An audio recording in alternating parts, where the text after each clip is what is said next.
आज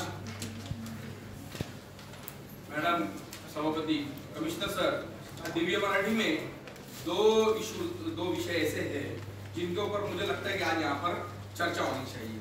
पहला जो है 21 कोटि का भू संपादन की जो घोटाले की जो समिति हुई थी, उसका कोई निर्णय या क्या है आगे का कोई भी आया नहीं है।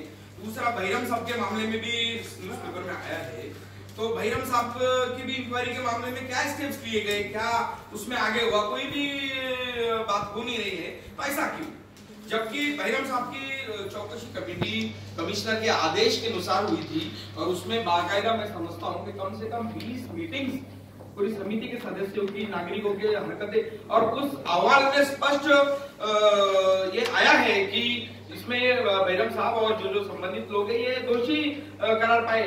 लेकिन वो जो मीटिंग के बारे में पिछली जब उसकी चर्चा आई थी, वो अहवाल जब इस सभा पटल में रखा गया था, उस टाइमिंग में भी मैंने कहा था कि इसका कुछ टाइम पीरियड होना चाहिए। बस अगर टाइम पास ही करना है तो फिर ठीक है, लेकिन आज की सभा में मैं बिल्कुल स्पष्ट पूछना चाहूंगा कि फडोल साहब ने इस मामले में क्या किया है कि सिर्फ काम ढकलने का टाइम इनका निकल जाए। घंटा गाड़ी की भी समिति का भी वही हाल है, और टीडीआर की कमेटी या उसके भी ऑब्जेक्शंस का वही हाल है, और उसके बाद में बहिरम साहब का इतना सीरियस मुद्दे उनके बारे में फिर वो न्यूज़पेपर में बताना चाहूंगा। वो ये देखो आप, पूरा रास्ते पे जिस तरह से फ्रूट वाले गाड़ियां लगा रहे हैं, रास्ते पे जो हालात है ये भी बहिरम साहब से संबंधित है। अतिक्रमण के मामले में ऐसा समझ लो कि बिल्कुल फेल हो चुके हैं ये डिपार्टमेंट, तो फिर कैसा चलेगा यहाँ का काम, कर बताओ मुझे। जब इस मामले में पूरी तरह से उनके ऊपर अहवाल में, उस अहवाल में सब अधिकारी भी थे, उस अहवाल में सहायक आयुक्त भी थे, सर यहाँ पर बैठे बचाव साहब भी थे, और स्थायी समिति के 6 सदस्य थे। 20 मीटिंग्स हुई उसकी। 20 मीटिंग होने के बाद में वो अहवाल तैयार हुआ, उस अहवाल का ये निष्कर्ष हुआ कि इसमें ये दोषी है। लेकिन इतने टाइम पीरियड जाने के भी बाद में मेरा स्पष्ट आरोप है फडोल साहब पे, क्यों इसके बारे में आगे कोई इंक्वायरी नहीं है, क्या है, क्यों ऐसा कर रहे हैं ये। इवन फडोल साहब का भी कुछ नागरिकों ने पत्र ये भेजे मुझे रजिस्टर पोस्ट से, इनकी नियुक्ति इनकी किस तरह से हुई, तो ये क्या चल क्या रहा है महानगर पालिका में, इसके बारे में बहुत सारी बातें हैं। वो मैं पूरा डिटेल में पढ़ने के बाद में जरूर कमिश्नर साहब आपसे मिलूंगा और इस बारे में मैं बिल्कुल ये करूंगा।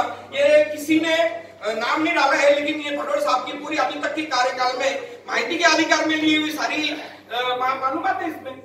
तो मेरा कहना यह है कि तुम ये इंक्वायरी लगाए क्यों, फिर अगर आपको करना ही नहीं था तो इंक्वायरी करें, लगाए क्यों फिर। और अतिक्रमण के मामले में क्या है, आपको पता है पूर्व विभाग की ऑफिस जहां पर है, जो जूनी म्युनिसिपैलिटी हमारी जहां थी, उसके लगकर ही इतने सारे लोग वहां पर रास्ते पे बैठते हैं। आप मुंबई में देखो, मैं बार बार मुंबई का इसलिए जिक्र करता हूं कि मुंबई महानगर पालिका के कामकाज की जो फंक्शनिंग है, कुछ तो उसका हम लोग भी अपनाए, हम लोग टेक्निक्स। मुंबई में हम देखते हैं कि अतिक्रमण दस्ते की अगर गाड़ी कहीं चली जाए तो पूरे वो हॉकर्स वाले ये सब भाग जाते हैं। मैं स्पष्ट आरोप करता हूं, जो पूर्व विभाग के जो सुनने मैडम है, लिटरली ये लोगों का एक सिस्टम है। फ्रूट की जो हथगाड़ियों पे, ठीक है हॉकर जोन का मामला अलग है, लेकिन फ्रूट्स और ये जो रास्ते पे गाड़ियां लगाने वाले ये इलीगल। शालीमार जो शहर का एक अच्छा खासा हमारा इंपॉर्टेंट भाग है, आप उधर देखो रास्ते पे सारे फ्रूट की गाड़ियां लगी हुई होती है, और डीओ मैडम और वहां के जो अतिक्रमण जो भी इससे संबंधित कर्मचारी है, ये रेगुलर उनसे पैसे लेते हैं। अगर ये पैसे नहीं ले तो कार्रवाई होगी जरूर, लेकिन बाकायदा मैं स्पष्ट आरोप कर रहा हूं कि पूर्व विभाग के डीओ और वहां के अतिक्रमण से संबंधित कर्मचारी, ये लोग रेगुलर इन फ्रूट की जो गाड़ियां जो रास्ते पे लगती है, इनसे रेगुलर ये हफ्ता लेते हैं। क्योंकि ऐसा रास्ते पे रहेंगे, वहां से आने जाने वाले हमारे महापालिका के अधिकारी और हमारे कर्मचारी, ये सब तो वहीं से आते जाते हैं, तो क्या इनको दिखता नहीं है क्या।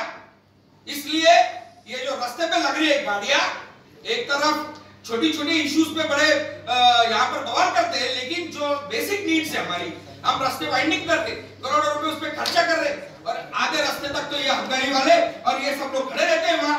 इसके लिए कौन जवाबदार है।